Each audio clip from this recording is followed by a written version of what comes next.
Summer is usually a low buy season for me because the hot weather kills my creativity and makes me kind of lazy. But this summer has been completely different. For whatever reason, I've been inspired to try so many new styles, and that's resulted in me picking up a lot more pieces than I had planned to. However, that doesn't mean I've spent much. In fact, I've got some absolute bargains which I think you're going to be really interested in. Because not only are they affordable, they're pretty much timeless and really easy to get a hold of. So today I'm going to talk you through all of them and show you what they look like on body. For reference, I'm 5'10", around 140 pounds, typically wear a 29-inch waist, and I'll try to leave links to everything I'm wearing down in the description box below.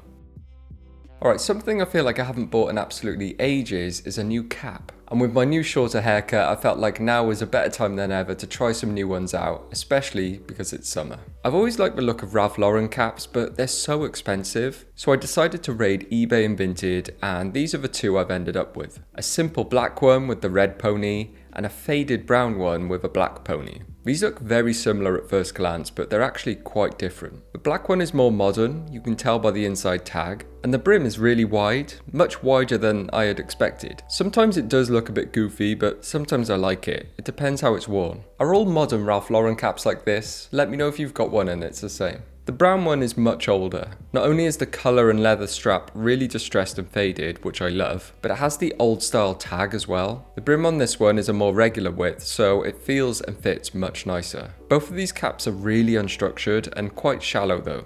So they kind of feel like they need to be worn a bit further back on the head, if that makes sense. But I just love their simple yet classy look, and they seem to go well with everything. Now, carrying on with the Ralph Lauren theme, if you saw my earlier summer pickups video, you'll have seen that I was going mad for Ralph Lauren shorts. And that trend has continued. I've got them picked up more because they've basically been my most worn item this summer. Plus, they're a bit addictive when you realise how many nice colours there are. So I picked up two more of the Tyler shorts. First are these kind of brownish apricot coloured ones. I've never seen this colour before, but it's absolutely beautiful. The second are a much more classic khaki beige chino colour. I don't think these are actually Tyler shorts because they don't have belt loops. They have side adjusters instead, which by the way are amazing. But the fit on them is identical to the Tylers. They're both baggy, wide and high-waisted with those beautiful double front pleats, and made of the same heavyweight chino cotton material. I'll be wearing these as much as I can until the weather starts to cool off in autumn. They're classy, stylish, great quality and super affordable. Plus they seem to go with pretty much everything, especially some of the pieces I'm about to show you now.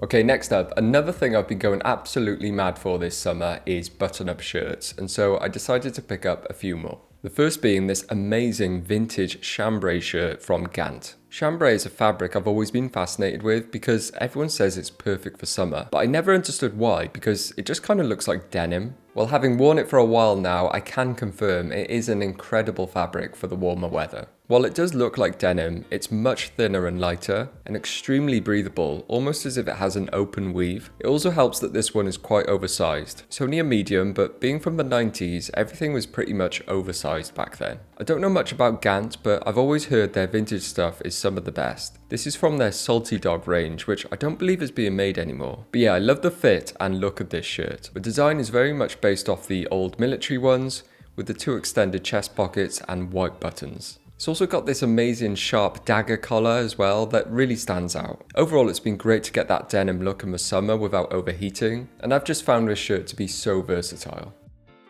Another type of shirt I always hear people recommending for summer is a Madras shirt. So this year I finally decided to try one out, and I settled on this one from J. Crew.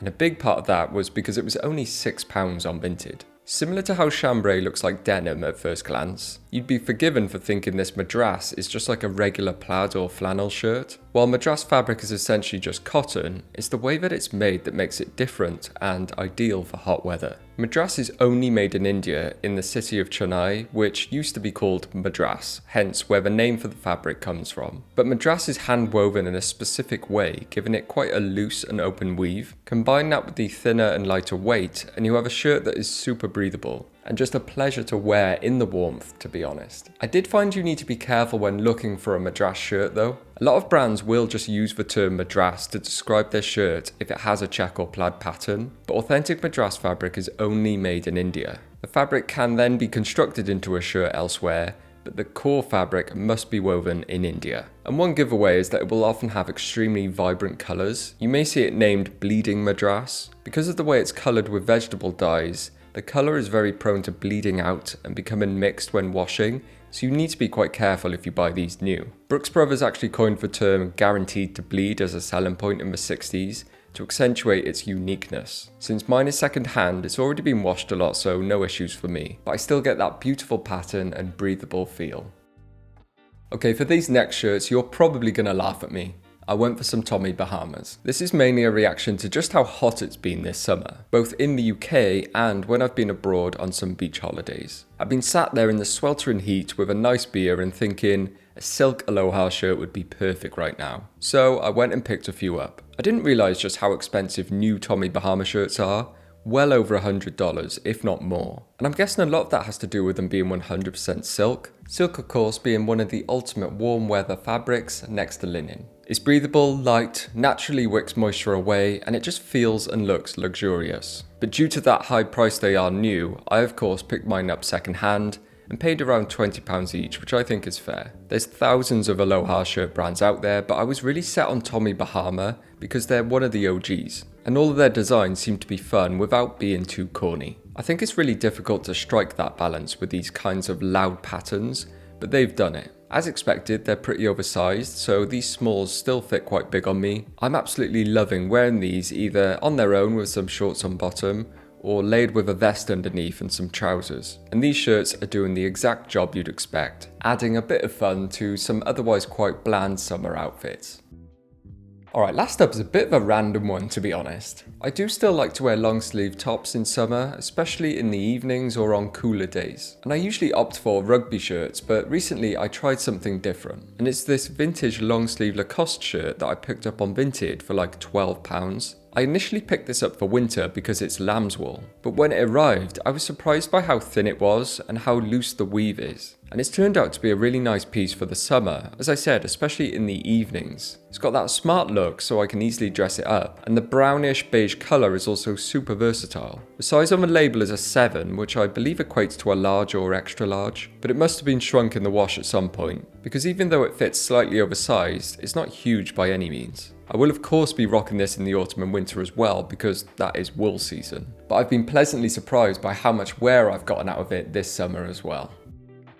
And so those are probably my final pickups for summer 2025. It's been very shirt heavy. I don't know how I've gone so long without so many button-ups, but they're a core part of my wardrobe now. Let me know if you like any of these and what else you've been loving this summer. But anyway, as always, thank you very much for watching, and I'll see you next time. Ta-ra.